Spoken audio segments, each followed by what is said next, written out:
educate our people and make certain that we share this information with us. And I'm so thankful for the young people who are here because the future of our church rests in the hand of our young people. So we have to be careful what we give to them in terms of preparing them for the next life. So I just want to welcome each and every one of you. And of course, I was delighted to see Aunt Lillian come out tonight as well. And of course, we want to welcome all of those persons who are here tonight. And Lillian, it was always good to see you. And I'm so glad to see you tonight as well. Brother David, welcome back from the sunny isles of Barbados. Pray that God will continue to bless you as you prepare. Just have one or two announcements I want to remind you of. Actually, remember the families in prayer, those who have lost loved ones, the Adley Forbes family. You all remember Sister Lara Moore? Sister Lara Moore's sister passed away. And I think the funeral is this Thursday, tomorrow, I believe, or Friday. I'm not absolutely certain. But she lost her sister. And then we also want to remember the Gay family. Spoke with Norman today. He said they're holding on, so please keep them. The young people are very close with him.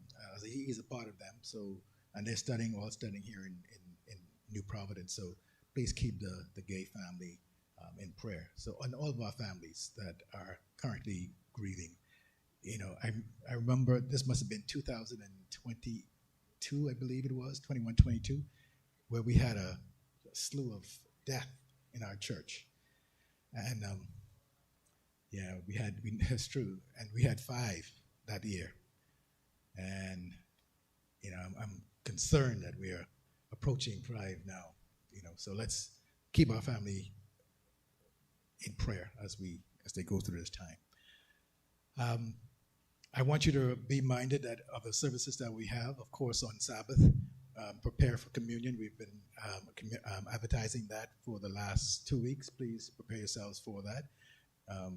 We already made preparations in the church house for the ladies, so we want to make certain that, you know, you prepare for that and come ready for communion on Sabbath.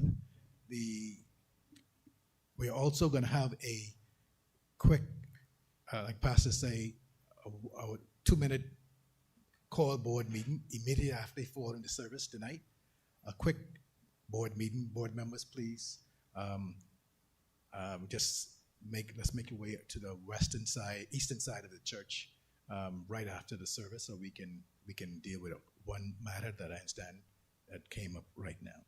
So, for the devotional thought, I just want you to consider this for a second. If God didn't have your funds, Danny looked to the sky, what would his kingdom look like? If he didn't have your funds, what would the kingdom look like? Think about that. Sister Raquel?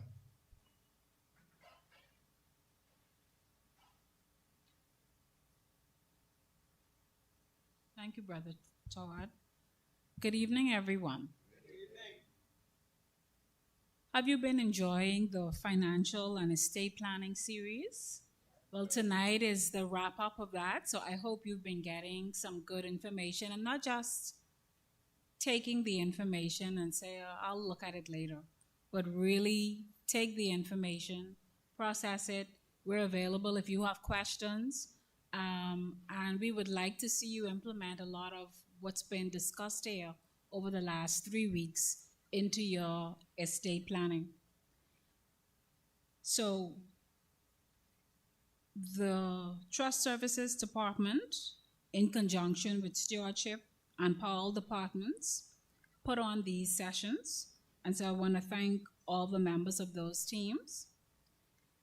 Tonight, our presenter is none other than Ms. Cleora Farquharson. She is the Vice President of Business Development at the Leno Group of Companies. Cleora is a friend of the Adventist Church. And anytime we ask Cleora to come, somehow as busy as she is, she always finds it in her schedule to fit us in. By way of introduction, Cleora has over 20 years experience working in both public and private sectors of financial services industry. Her area of expertise includes portfolio management, corporate finance, and business development. So she's well able to discuss savings and investment tonight. She's currently, like I said, the Vice President of Business Development and Client Relations at Leno. In this role, she is responsible for leading and overseeing the development of new business opportunities and growth initiatives, as well as identifying and capitalizing on potential new markets and products based on detailed and documented insight of market and client needs. In terms of professional qualifications, Ms. Farquharson has an associate degree in conjunction in concentration in finance from my alma mater, from College of the Bahamas, and a Bachelor of Commerce degree in finance from St. Mary's University, Halifax, Nova Scotia, Canada. Additionally, she has successfully completed the Canadian Securities Course, CSC, and Level 1 of the Chartered Financial Analyst Program. Ms. Farquharson is also a Chartered Investment Manager and an associate of the Bahamas Institute of Financial Services. Please help me welcome Ms. Cleora Farquharson.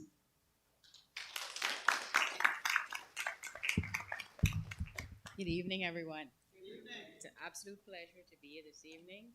And, I always want to come and speak to persons because, I tell persons there's a challenge in our country regarding savings and investing. You can't be a part of the growth and development of the country if you don't have savings. There's so much investment opportunities out there. I move around, I talk, sorry. But there's so much investment opportunities out there, but if you don't have savings, you can't participate. All right, so I make it my point to, anytime I get a speaking engagement, high school students, I come because I really want to see a change in this society. We have too much persons in debt and not enough persons in savings, and it leads to social stress issues on the job, etc. So, this is my part. I want to make sure that I pass this message on as much as I can so that this generation, first an extent, but most importantly, the next generation be able to manage their finances, like I said, to take advantage of investment opportunities in this country and also worldwide. So tonight, I'm going to be brief because I know it's late. So you can change the slide for me, please. So what I'm talking about is financial management. Next slide, please. And I always tell persons that one of the things that you want to do is to be successful, you need to have a master plan, right? I always tell persons, if you don't know where you're going, any road will take you there. Anything in life, you have to be organized. And one of the key things that you need to do is to have a master financial plan. Your personal financial plan is going to help you achieve your goals. It's going to teach you how to spend. It's going to teach you how to save, invest your money wisely, so you're able to live comfortably, have financial security, and achieve your financial goals. But like I say, unfortunately, a lot of persons do not follow a plan, and they fail to reach their financial goals. I always tell your financial plan is a dynamic document. It changes with ages, it changes with your circumstances. But the key is, even if you got off track, it's important to get back on so that at the end of the day, you can actually stay on track and achieve what it is that you need to achieve. Next slide, please. So one of the key ways to ensure that you have financial success is to divide your master plan into different sectors. First, you should have a spending plan, debt plan, savings plan, investing plan, and then, of course, retirement planning. So we'll start with the first one, the spending plan. Next slide. Right. So one of the first things you have to do with a spending plan is you have to identify a budget. Like I tell persons, my bosses, the ones that has the big monies, the nice cars, they track every dime that they have. Every single cent, they know where it goes. Us, that work for them, we live vicariously. Mostly paycheck to paycheck. Something happens, you got to run to the bank, etc. But one of the key things that you have to do as a part of your financial planning, the first thing you need to do is you have to have a budget. You have to know what's going in and what's coming in. And what's going in and what's coming out. And that's a simple definition of what a budget is. And I tell persons it's not something that you do at one point. It is supposed to be something that you carry out throughout your life. And this, like I tell persons, is what gets a lot of persons in problems. I do a lot of financial planning, and persons is like saying, how am I going to have money to invest? How am I going to have money to X, Y, Z? You know, and I tell persons, it start with a budget. It start with your financial plan. If you're only making $1,000, right? You know you start working, right? And I always try to get this message to the persons that are just started. Because once you've already started and you get yourself in a debt cycle, it's very difficult to get out of it. So what I like to tell the young persons that mostly in this room tonight, as soon as you start your first job, you need to have a financial plan. And the first thing you want to do is you have to get a budget. Like I said, you know how much you're going to be making. You're going to be making $1,000 a month. You cannot spend $1,005. You cannot spend $2,000. You cannot look at your friends, families, etc. And like I said, the key is for a lot of persons, I can't do X, Y, Z after they've gotten themselves in debt. But I said the challenge is, and what you have to do to really be successful, as soon as you start, you have to manage what you have. You have to live within your means. I tell persons, you go to that airport every holiday, payments don't have no money. But you go to that airport every holiday, jam-packed, overflow, full, right? These young kids, I look at on TikTok, all kind of belts, Gucci belts, high schools, phones, the latest 15, 16. I don't even know what number this is. I just needed to dial and be able to get on the internet, right? So we can't be concerned about what people have and what people are doing. You have to decide what it is that you want to do. You set your plan, and you cannot be distracted by the noise in the market, I say. But you have to be focused and disciplined. And I can tell a person, you can achieve any kind of goal that you want to do. I talk a lot. Next slide. So like I said, one of the things you have to do is you have to do a budget. It's not rocket science. It's simply what's coming in and what's going out. Next slide. So it's just a roadmap. And I tell persons it's very, very easy to organize. Everyone knows what's on their income, right? Everyone knows what's coming in. That's your money coming in. That's usually a salary. That's any property, any investment that you have. The challenge for a lot of persons is that expense side, right? And it doesn't have to be a difficult process. You can go old school, pen and paper. You can do an Excel spreadsheet, or there's a lot of apps out there. There's no reason not to, right? And I do free budgeting. As busy as I am, I would stop for anybody and help them if they want to do financial planning. Because like I said, I do not like to see where this country's headed in terms of finances. So like I said, it's very simple. Income, you list on one side, all of your expenses. And I tell persons, if you're not going to be honest, right, don't waste your time. Don't say you're only spending $500 a month, you make it $1,000, but every month you have more month than money. Every month you're broke. It doesn't make sense. You have to track every single item. And like I said, it's okay if some months you fall off track, but just get back on, right? Like I said, the key is next slide. Next slide for me. All you do on a monthly basis is you track. I like to put it on an Excel spreadsheet. Just track. Like I said, your income, your salary is $1,000 a month.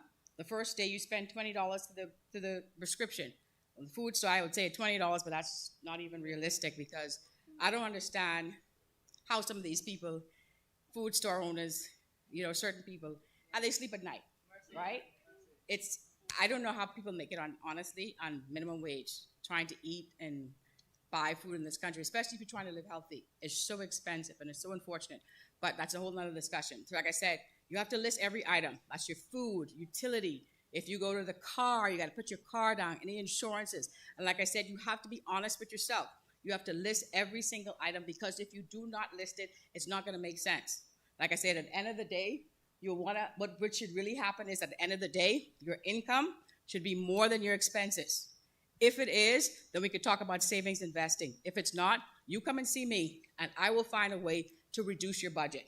Like I tell persons, you would not like me for the first year, 2 years, or 3 years, because what I find the Hamish call a necessity, I call a luxury, right? That might mean you have to sell a car. That might mean you can't live out west. You might have to come to the inner city. That might mean you have to catch the bus. It's certain things that you have to do. But if you're committed, we are going to be able to reduce your expenses, increase your income, and then find ways to save and invest. Next slide, please. So, and the next slide is we talk about spending plan.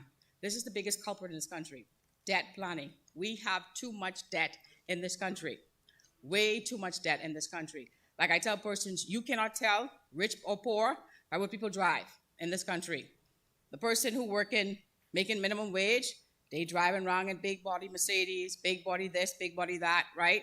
And like I tell persons, they pull up the gas station, they whisper in 215, 215, right? It's like, who are you trying to impress, right? We have to get to the mindset where we stop worrying about what people are thinking. We have to make sacrifices that are necessary. So like I said, we could start, saving and investing those monies. So like I said, one of the biggest things in this country is loans, right?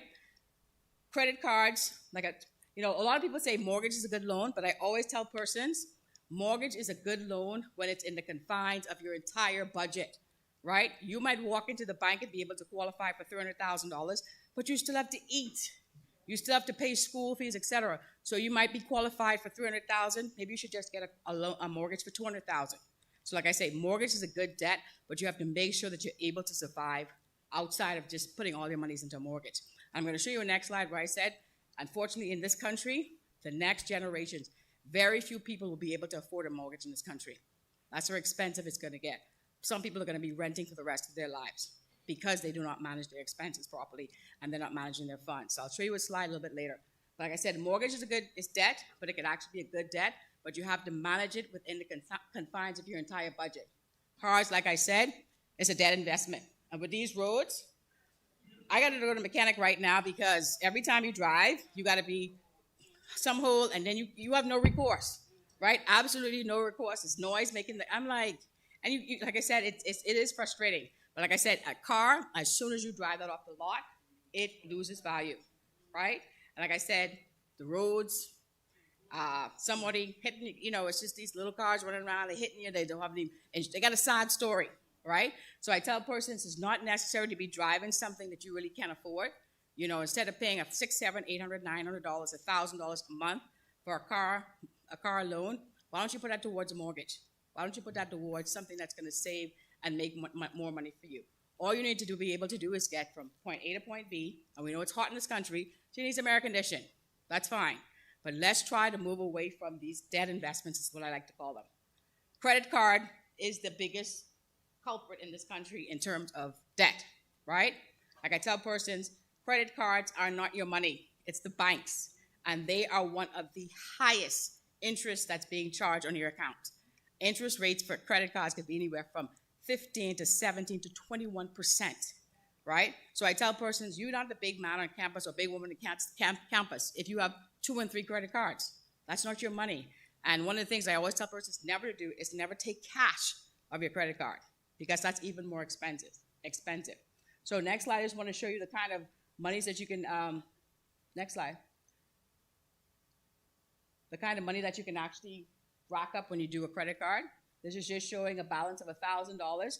It's going to cost you almost $3,000 in 17 years and 3 months to pay back. Because you know what a lot of people do is, you get these credit cards, you owe $2,000, and they tell you, you only got to pay $50, right? So that, you don't ever fall into that trap. I tell persons you need one credit card, and you shop around for the credit card that has the best, points. I use mine for, they have a lot of concessions, etc. So I actually paid for a Christmas trip with my credit card because everything I charge on my credit card, right? But you have to be able to pay off your balance every month, right? If you're using your credit card to pay another credit card, using your credit card to, you come see me, all right? So $2,500 balance, it costs you almost $8,000, 30 years and 3 months to pay back. A $5,000 balance is going to cost you almost $17,000 and almost 41 years to pay back. So like I said, credit cards are, I tell people you need one, and it's really because you shouldn't be shopping online. Sometimes you travel, they require a credit card, but it's not for everyday use, especially if you're not going to be able to pay off the balance at the end of every month. Any questions so far? Okay, next slide. So one of the things that I tell persons you have to do is to conquer debt. You have to stop borrowing, right? I tell persons, you aren't walking past the bank and they pulling you in. You calling the bank. You making an appointment. You putting on all your clothes, casket ready. You sit down there, you get your bank loan. Then you mad at everybody when you can't. Stop borrowing, right? Another, like I tell persons, I'm not sure if anyone is here, you got to avoid the numbers houses. Contrary to what they say, everyone doesn't win, right? Because if everybody win, they wouldn't be in business. If they still in business, that means you ain't winning, right? So it's not necessarily a good thing. And I tell persons, unless you're living on Paradise Row like the rest of them, unless you're able to travel or go see a basketball game with your friends in the private, only them winning, right? Let's try not to, this is not a judge, it's a judge-free zone. That's their vice. That's someone else's vice. For me, it's shopping. So I tell persons, as opposed to Saks, do off Saks, all that other stuff, So you could find ways, you can't do cold turkey. I won't ask anyone to do cold turkey, but find alternatives. Like I tell persons, you don't need more than 3 and 4 credit cards. You just need one. Start using a debit card because that's your money, but also be careful with it because, like I said, there's a lot of people out there while you sleep and they up trying to figure out how to, take your monies. Like I tell persons, nothing wrong with brown bagging it a couple of times a week, right? If you go, and I tell my persons, if you go to an event, don't be embarrassed if your friends and family say, I can take a little plate because I need for lunch, right? Lunch where I work costs almost $15, $20 a day. Could you imagine $20 for the week? That's $100. It's $100 for the week. That's almost $400 a month just on food. It's very, very expensive. I don't know how people eat out every day, and these young people with these Starbucks and these grand lattes. I mean, it's very expensive. We have to find a way to avoid. Like I tell persons, nothing wrong with eating Slam Bomb and Kool-Aid. You know what your parents used to say? Belly full, the belly full, right? Shop generic brands. You do not necessarily always have to have the best name brands because I can tell you, a lot of those big brand names, they own, like the TJ Maxx, they're owned by the bigger brands, right? And when they're not sold, that's why you go into TJ Maxx and you're able to find all these high name brands. That's because they own it, right? So they're getting you at every end, right? So you have to be very, very careful with name brands. Limit entertainment expenses. Like I said, I don't know if anybody's still paying for cable or live. I tell persons you just need internet, You can get a Netflix account. You can just wait for the TVs. There's a lot of free apps on the.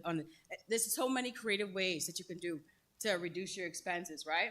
Dinner, going out to eat. I have friends that go out every weekend. This me, I ain't gonna make it this weekend. It's too expensive, right? I mean, it's like $200-300. You're just eating, and then they stand at the end. They're looking for a tip. Like after you didn't spend all that money, so it's like it can be very, very expensive. I talked about basic packages. If you're someone that has a mortgage from back in the day and you're paying like 7-8%, go to your mortgage company tomorrow. Tell them you need to speak with the manager. You need at least 4 or 5%. They give you a hard time, say, something. RBC just called me. Like, let me know what you're saying, right? So you got to negotiate. They don't want you to leave. They make a lot of money from mortgages, but right now mortgage rates are around 4 or 5%. You have to look at the other kind of fees that are involved. But if you had your mortgage, like I said, a long time ago and you're paying a very high rate, try and negotiate. I always tell persons to pay more on a monthly basis. Try to pay something into principal. Look at your mortgage document. Hopefully you're allowed to do that. And because at the end of the day, if you pay more on the mortgage, the principal, at the end of the life of the mortgage, you're actually reducing it. So it's little things that you can do. And I always tell persons the last one is very important. Live within your means. When you get these raises, etc., that doesn't mean you take another trip. That doesn't mean everyone got to know you get a couple of dollars extra. They don't need to know that.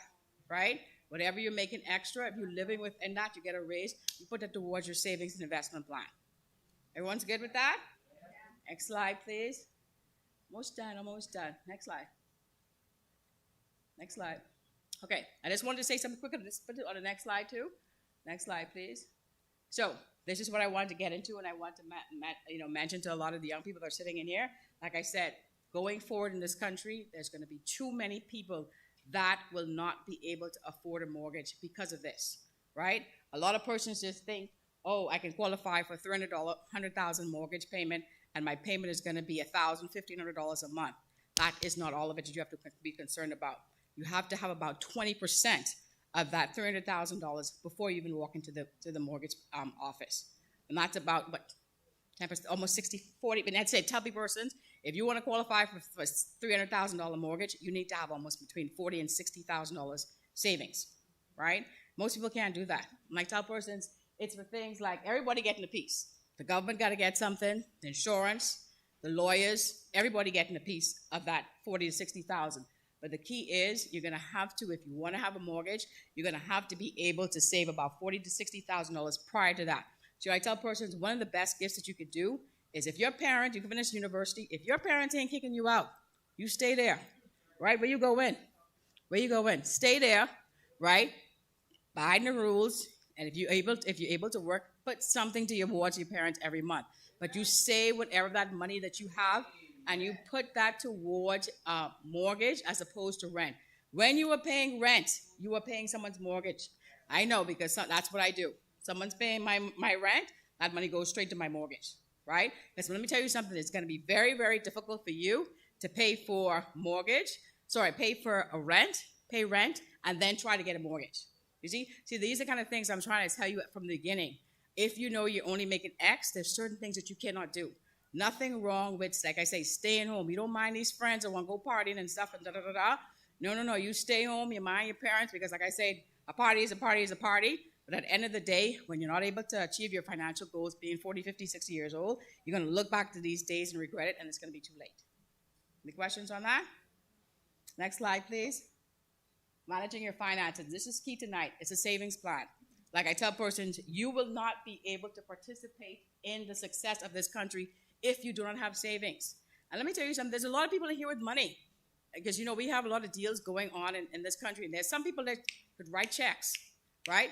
But unfortunately for the majority of us, they're unable to do so because they do not have savings. Next slide.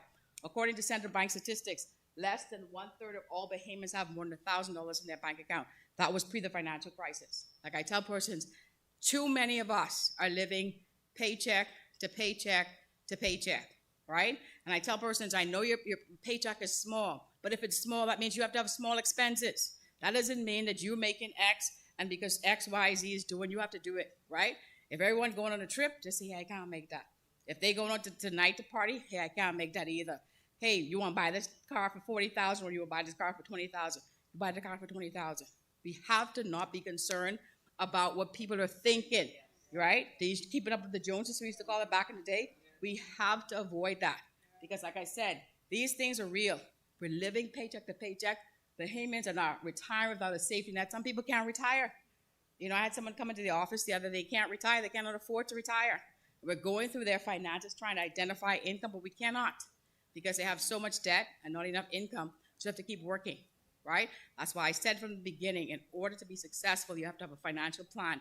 It starts from the beginning. You have to have things that you have to put in place to make sure you can reach your financial goal. It's doable, but you got to be disciplined, right? Next slide. So what are some of the things that you want to do? You need to have an emergency fund first and foremost. It has to be at least 3 to 6 months of your salary, and that is going to minimize the impact of a financial disaster. So if you're making $1,000 a month, everyone in here should have about at least 3 to 6 months of, or $3,000 to $6,000 if you're making $1,000 a month, right? Now, I don't recommend that you put it in the commercial banks because right now, they charging you to keep your money in the banks, right? Which is very, very unfortunate because over the years, these banks have been here for over 100 years. They've made so much money. But because the average person cannot afford loans, they don't need your money. They got $3 billion in cash. So you come there with $1 million, they say, I'm giving you $0. What you going to do? Bring it to Leno. All right? So, like I said, one of the things you want to do is you want to create an emergency fund. You use it for an emergency. You want to make it automatic because I can tell you one thing. If you think you're going to put $5 in your hand here and go here and think you're going to take it to the bank, I can guarantee you between here and here, something is going to distract you. So make it automatic, right? If you use it, put it back as soon as possible. Next slide. So, and I tell persons one of the things that you have to do, and this is what gets people in trouble. We want things automatic. We want things right away. You have to have savings goal, right? Like I said, the car is making noise in a couple of months. In a couple of months, you could need to replace something, right? You figure out what it is. If it's $500 and you don't have it, we do not wait until $500 is upon us. The car is breaking down and you have to go run to the bank or for a loan. What you do is you save. You save $100 a month or $50 every 2 months for 6 months. But you have to, like I said, you have to have a plan. You want to go on vacation next year. You didn't plan for this year. Don't go this year. Wait until next year. The total value of $5,000. You save that $5,000. Do not go to the bank for a loan. The things that people go to bank for loans for is unbelievable, right? You do not go for things to the bank that's going to cost you in the end, and at the end of the day, you have nothing to show for it, right? So one of the things, like I said, you have to do is you have to plan in advance so that you do not get yourself in debt. Next slide. Next slide. So what are some of the creative ways that you can save? Lunch, like I tell persons, right? I don't know. Like I tell you, one day I went to Subway and the sandwich was like $10, $15. It's but this big, right? This man wanted to tell a person to take it back, but you can't really do that, right? Kentucky, 2 pieces of chicken, it's almost like $15. So it's so expensive. Like I said, you have to learn to Go to the food store, buy your rice, buy your chicken, you cook, try to cook for the week, right? Because you could save, and that's cheap. That's $8 a day. If you do not eat for a whole month, 22 days, that's $180. Coffee, like I say, latte, grande, all this stuff. Stop doing that, right? $6 a day, that's $130 a month. Soft drinks, $1 a day, and that's cheap because that even ain't VAT. That's almost $22 a month. And night out twice, $150 at a time, that's $300. So you stop doing these things for a month, that's almost $700 you can save. And that list is not exhaustive. I can guarantee you can find other ways to do stuff, right? During COVID, people started baking and cooking. Everyone shouldn't have been doing it, but people have been doing that. Fix your hair. Find ways to be able to increase your income. Next slide. So, after you've identified, let's do a little backtrack. So, we did a debt planning. We do the budgeting. We do manage our debt. We have savings. After you've got your savings, you have to start making your money work harder for you, right? First things I talk about investing. Do not invest money that you cannot afford to lose. Do not take your rent money for the next big idea and say, someone walking to you say, I can pay 20%, you give me $1,000 per. Do not do that, right? Not your rent money, not your insurance money. Investing with money is only money that you can afford to lose. It's extras that you have in your savings account. And make sure you actually lose it, because unless you have a guaranteed rate, there is a possibility for you to use it. But you have to make it work. You have to make your money work harder for you. Next slide. So there's a lot of different ways that you can invest your monies. The first three, savings, deposits, checking deposit, they are all a waste of time, right? Maybe a couple of years ago that was important because the interest rates are nothing, right? What do you want to do is to get into some type of investments, right? One of the best ways to do it is actually through mutual funds. Mutual funds are a very, very simple, easy way, and it's best for the new person that's starting out to invest and you don't have a lot of money. So what you do with a mutual fund is, everyone sitting in here, you give me $100. I'm the investment manager. I take your $100. Let's say we collected $1,000. I take that $1,000 and then I invest it in different products based on the investment objective. So if it's a low-risk fund, I'm going to take that $1,000 and invest it in only low-risk securities. If it's a high-risk fund, I'm going to invest that in high-risk securities. If it's a balance, I'm going to invest it in both high and low risk. It's very, very simple. But the key is those securities that you're invested in, they're going to generate some rate of return, and that's going to make your money grow bigger. That's what the rich people do. They use their monies and actually make it work for them, right? But if you don't have these monies and savings, you're not able to participate. Right now, we have an offering coming out that's going to pay about 9%. It's one of the highest in the markets right now, right? But not guaranteed. Well, actually, something that's going to be a corporate bond. So it actually is. It actually is, right? But the minimum investment is normally about $250,000. But if you have an account at something like Leno, because we are the market makers for it, you have an account, you can get it with the same thing with $5,000. But unfortunately, a lot of persons won't have $5,000, right? That's why I said it's very, very important for you to have your savings. Notice to get 9% of your monies right now. At Leno, we have a lot of private deals that come in. But at the end of the day, if you don't have any savings, you will not be able to participate.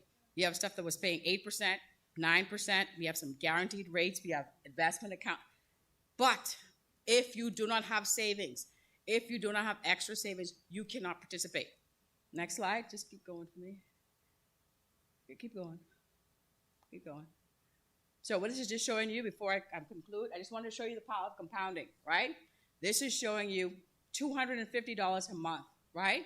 You put it in for 5 years at 4%. At the end of 5 years, you're going to have almost $17,000, right?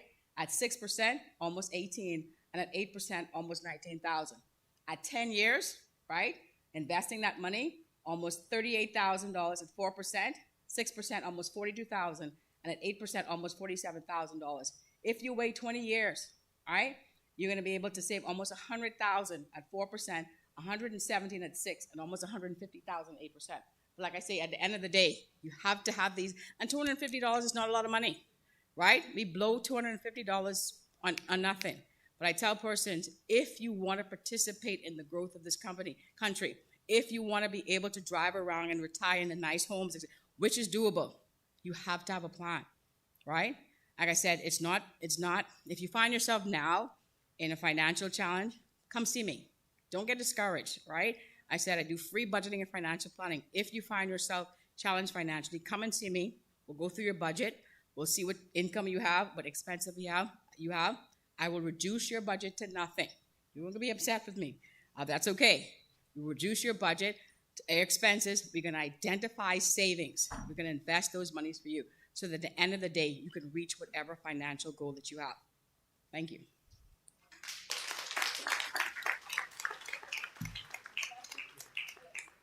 So, sorry. So those of you who have questions, please come to clear.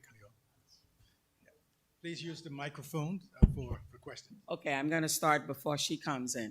I'm going to give you a scenario. I'm 60 plus years old. Okay. Didn't do too much of the savings because, I had the kids, I had the mortgage, I had to get a car, I had to put them in private school, yada, yada, ray, ray. And I'm looking at my time. I got 5, 6, 7 years, maybe 10 if I'm good health and strength. Right.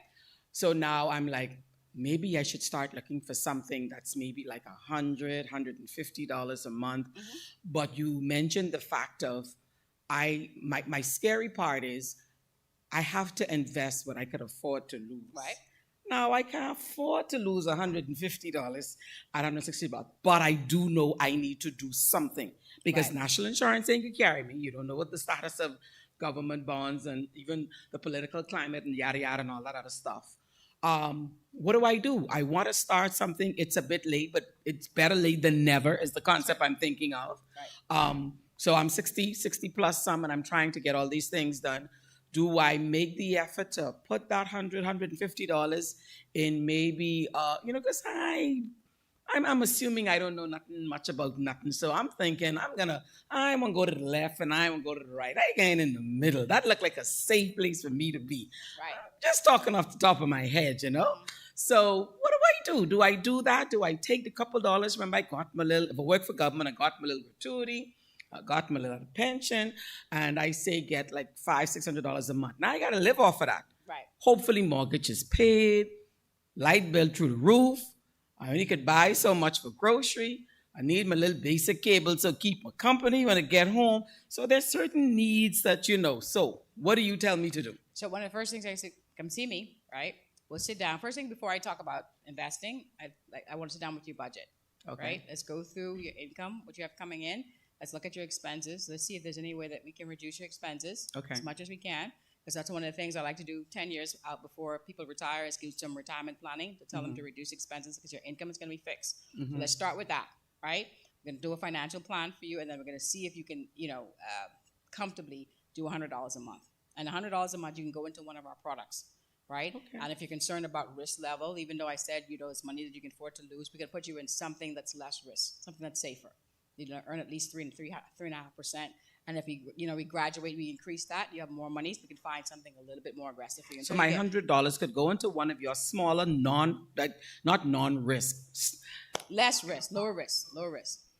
low risk plans. Correct. And let's just say by the grace of God and some other things, maybe Todd will give me $1 million or $2 off of his bank account, right? Right. So he'll just give me that. And then you'll say now, okay, Vicky, time for you to go into the next level because you can make more money. So that Correct. kind of advice will That come kind of through. advice. Yes, Be like yes, that. But yes. I can with my You scenario, I can, can you put can. aside that $100 a month, and then we could work from there. Correct. And All right. Thank you you, put ma'am. $100, you come see me, we can find about at least a 300.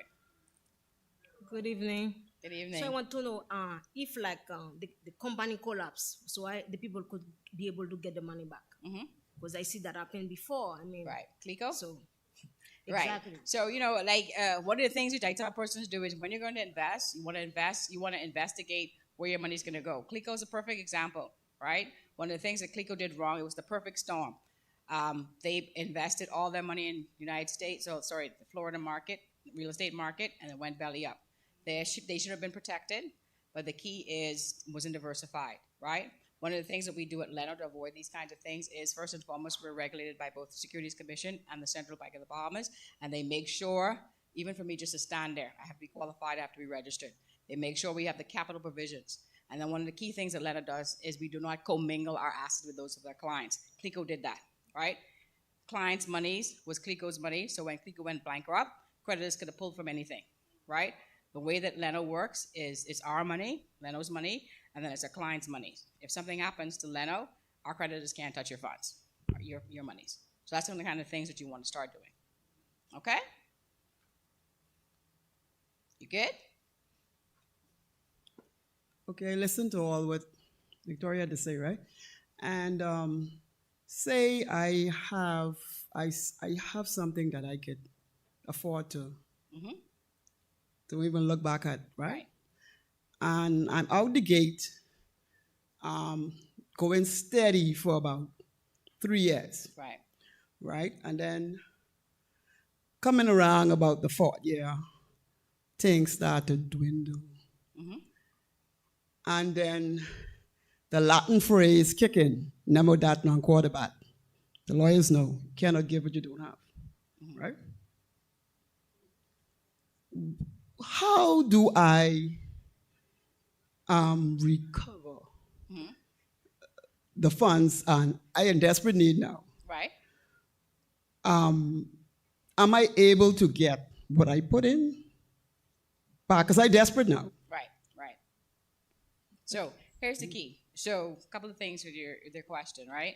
One thing at Leno is if you come into our mutual funds, it's your monies, right? There's no, first and foremost, we don't have any entry fees and we don't have any exit fees. I don't know how they make money. A lot of competitors charge that. So if you need something happen, you start investing, but you need your monies, you just send us a form and we can give you your monies back.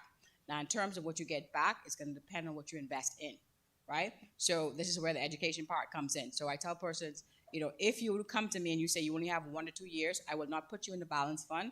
I will not put you in a high-risk fund. You have to go into a low-risk fund, right? If you tell me you have 3 to 5 years, I'll put you in a balanced fund, which is a medium-term risk fund. If you have 5 to 7 years, then I'll tell you go into high-risk fund. So it's all about education before you start. Like I said, I understand that if something happens, things, life happens, and you need your funds, you can always get it from Leno. And what's the turnaround time? A couple of days. Couple of days? Yeah. Indeed. Okay. Sorry? 2%. Yeah. They don't like me to say that, but I tell them, that's why I say a week. I have another question. Go ahead. It's clear. Okay, next scenario. So let's just say me, Todd, Tanya, Raquel, Sister Richie, Sister Brown, Sister this, Sister that, Sister the next, right? We decide, boy, Leno sound good. That look like that's something we could all, get involved in. Is there a plan of action that a group of persons can get together, call it Heavenly Divine Intervention Fund, whatever you could call it, and what do we need to do to get together as a group in order to put my 100, your 100, your 1,000, my 500, an equality of things, and how would that work?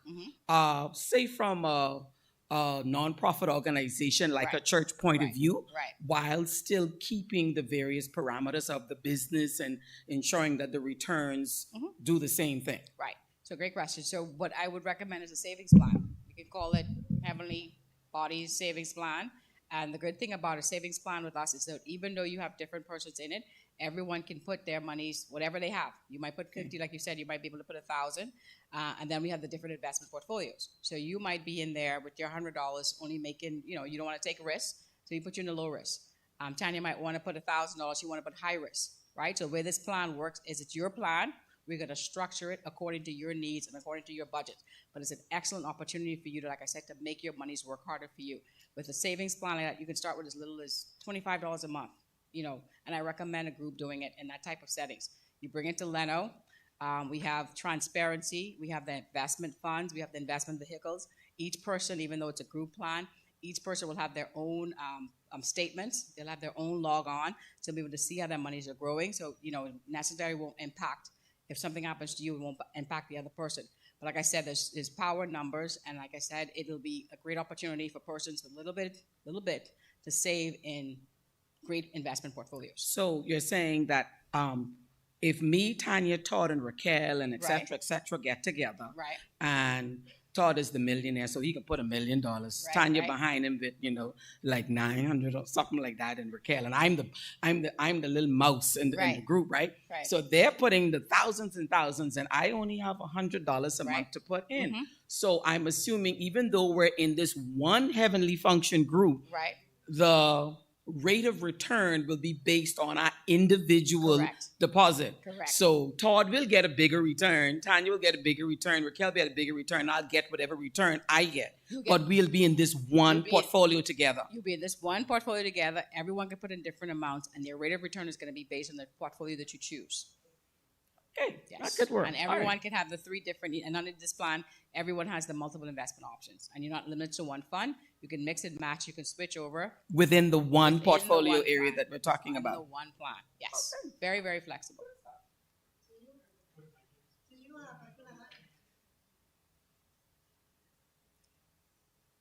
Do you have where you can borrow from yourself? When you can borrow. Can you borrow from yourself? You know, we call those margin loans. I particularly don't like it. You know, like, that's why I said it comes in with education. I like persons to bring me money that they don't need, right? And as opposed to borrowing, I just withdraw. Because there are things called margin loans where you have a portfolio and they let you borrow against it. But I'm like, why would you let someone borrow their own money? Just take the money that you need. And when you catch yourself, when you get it, just bring the money back. Don't get caught up in margin loans. I don't like Well, that's what I do. Mhm. I borrow from myself. Right? Yeah. Okay, if I want to go on a trip, Right? and that trip costs me maybe, say, the ticket and hotel, about $4,000. Right. And I have $8,000 in my account. Right. I will plan 6 months in advance, and I will borrow that $4,000 from my account, put on another account for the trip, and I pay myself back that $4,000. Mhm. And when I use that $4,000 on the trip, I pay that back too. Correct. So I get $8,000 from $4,000. Now everybody can't do that, but that's a gift I have. Okay. Any questions?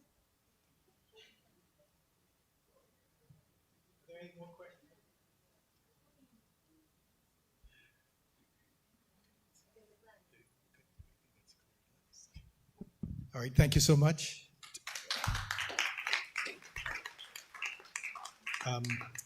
I'd like to acknowledge our Stewardship Director for the South Bahamas Conference. Trust, I'm sorry. You all know who my love is, right? Yes, Kimberly, Brian, so good to have you with us tonight. We missed you. Raquel, just for information, again, I have handouts for all of the other sessions, and I'm certain we will have available very shortly the presentation for tonight as well, cheat sheets for the night as well. So I want you to be minded of that, okay? So we'll see how we can work it out. I have a limited amount of copies right now, but we will make arrangements to make sure that everybody can get.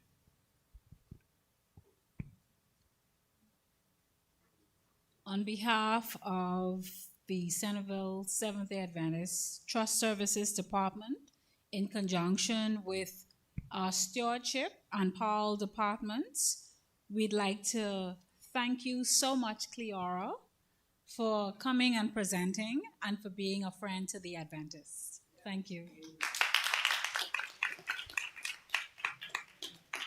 Did you all hear what Cleora said, though, about that savings plan? Right? And the beauty of that is Leno will administrate it.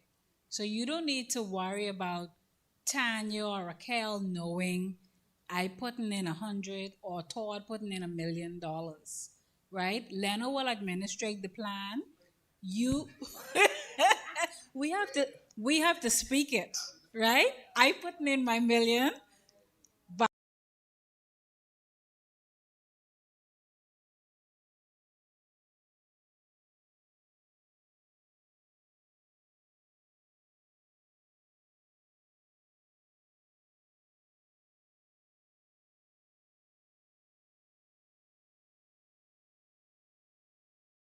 Of the advice, right?